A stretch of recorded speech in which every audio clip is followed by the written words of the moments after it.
دنیا کے نقشے پر ایک برفانی جزیرہ ہے جو خاموش دکھائی دیتا ہے، لیکن طاقتور ملکوں کی نظریں وہیں ٹھہری ہوئی ہیں۔ گرین لینڈ اور امریکہ، اصل کہانی کیا ہے؟ آئیے آج اسے سمجھتے ہیں۔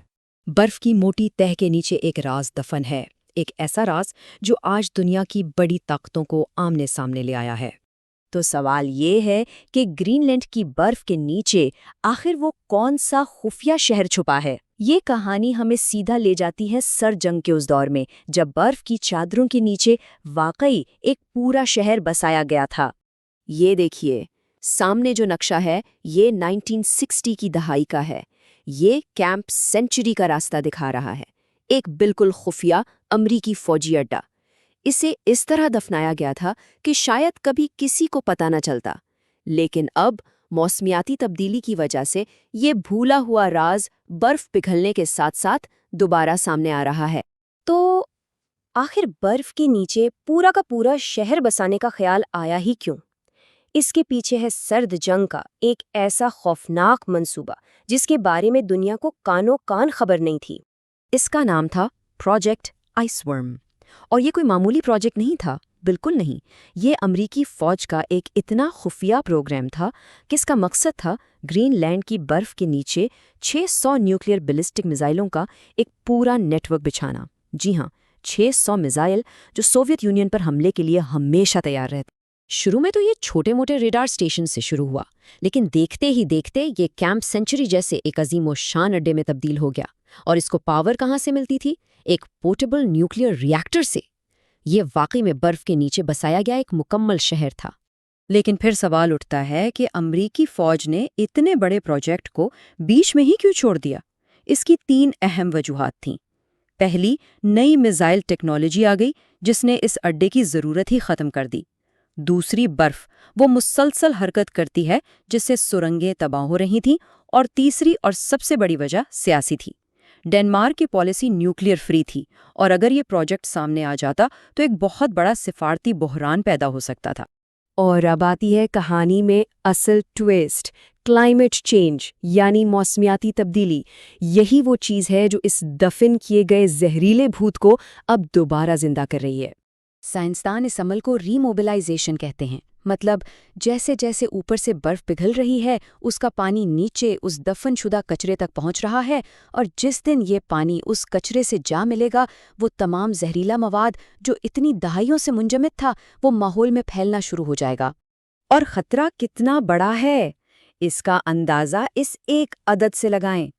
صرف کیمپ سینچری میں 2,40,00,000 لیٹر بایولوجیکل فضلہ یعنی بغیر صاف کیا ہوا سیوریج برف کے نیچے دبا دیا گیا تھا۔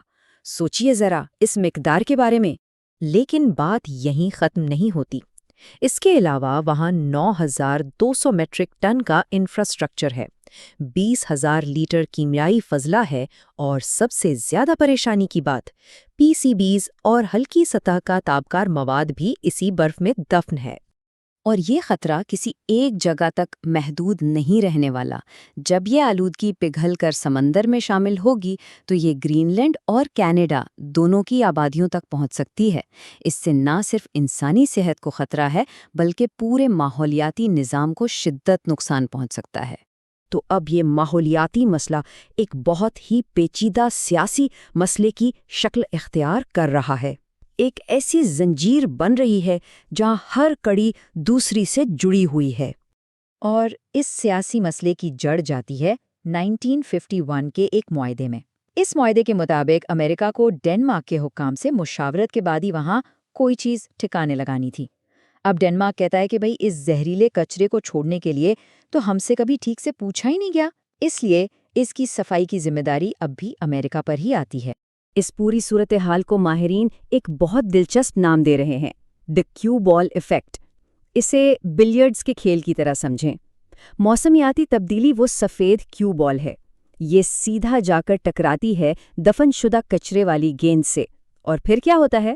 سیاسی، قانونی اور بین الاقوامی تنازعات کی ساری گیندیں ادھر ادھر بکھر جاتی ہیں۔ اور یہ سیاسی تنازع صرف ایک جگہ نہیں بلکہ 4 الگ الگ سطحوں پر پھیل رہا ہے۔ پہلی، بین الاقوامی سطح پر امریکہ، ڈنمارک اور کینیڈا آپس میں الجھ رہے ہیں۔ دوسری، گرین لینڈ اور ڈنمارک کے درمیان کشیدگی بڑھ رہی ہے۔ تیسری، خود گرین لینڈ کے اندر سیاست اتنی گرم ہو گئی کہ اس مسئلے پر وزیر خارجہ کو نکال دیا گیا۔ اور چوتھی سطح ہے عالمی، جہاں پوری دنیا سے ایکٹیوسٹ گروپس امریکہ سے ایکشن کا مطالبہ کر رہے ہیں۔ اچھا، اب ذرا اس مسئلے سے تھوڑا اوپر اٹھ کر بڑی تصویر دیکھتے ہیں۔ یہی برف کا پگھلنا جو کیمپ سینچری کے لیے ایک خطرہ ہے، وہی پورے آرکٹک کو ایک نئی دوڑ، ایک نئے مقابلے کے لیے کھول رہا ہے۔ دیکھیے، پگھلتی ہوئی برف سے دو نئے سمندری راستے کھل رہے ہیں، ایک روس کے پاس سے ناردرن سی روٹ اور دوسرا کینیڈا سے نارتھ ویسٹ پیسج۔ یہ راستے عالمی تجارت میں انقلاب لا سکتے ہیں کیونکہ ان سے سفر کا وقت 40% تک کم ہو سکتا ہے۔ اب اتنا بڑا معاشی فائدہ ہو تو ظاہر ہے سب کی نظریں اسی پر ہوں گی، اور جہاں پیسہ اور مواقع ہوں وہاں فوجی کشیدگی بھی پیچھے پیچھے آ جاتی ہے۔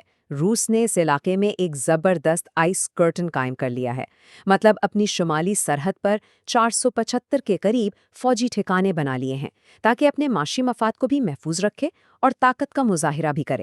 اس کھیل میں اب ایک نیا اور بہت پرعزم کھلاڑی بھی شامل ہو چکا ہے، اور وہ ہے چین۔ چین خود کو نیئر آرکٹک اسٹیٹ کہتا ہے، یعنی آرکٹک کے قریب کی ریاست، اور ان کا ہدف ہے کہ 2030 تک وہ ایک پولر گریٹ پاور بن جائیں۔ اس مقصد کے لیے وہ روس کے ساتھ مل کر فوجی مشقیں بھی کر رہے ہیں۔ وہیں دوسری طرف امریکہ کی حکمت عملی اس علاقے میں بدلتی رہی ہے۔ جیسے اوباما انتظامیہ کا فوکس تھا موسمیاتی تبدیلی پر، بین الاقوامی تعاون پر، جبکہ ٹرمپ انتظامیہ نے امریکن انرجی ڈومیننس پر زور دیا، یعنی وہاں سے تیل اور گیس نکالنے کو اہمیت دی۔ تو جب ہم ان سب چیزوں کو جوڑ کر دیکھتے ہیں تو گرین لینڈ اس پوری عالمی شطرنج کی بساط کا مرکز، یعنی ہاٹ سپاٹ بن کر سامنے آتا ہے۔ اور اس کی سب سے بڑی وجہ برف کے نیچے چھپی ہوئی بے پناہ قدرتی دولت۔ ایک اندازے کے مطابق دنیا کا 13% غیر دریافت شدہ تیل اور 30% گیس آرکٹک میں ہے، اور اس کے بہت بڑے ذخائر بالکل گرین لینڈ کے آس پاس ہیں۔ تو اس ساری بات کا خلاصہ یہ ہے کہ گرین لینڈ اس وقت دنیا کے نقشے پر ایک ایسی جگہ کھڑا ہے جہاں 3 بڑی چیزیں آپس میں ٹکرا رہی ہیں: سرد جنگ کا ماضی، موسمیاتی تبدیلی کا حال، اور وسائل اور غلبے کے لیے مستقبل کے جیوپولیٹیکل جنگ۔ اور یہیں پر ہم ایک اہم ترین سوال پر آ رکتے ہیں۔ جیسے جیسے برف پگھلتی جا رہی ہے، کیا آرکٹک کا مستقبل تعاون سے لکھا جائے گا، یا پھر یہ ایک نئے عالمی تنازع کا میدان بننے جا رہا ہے؟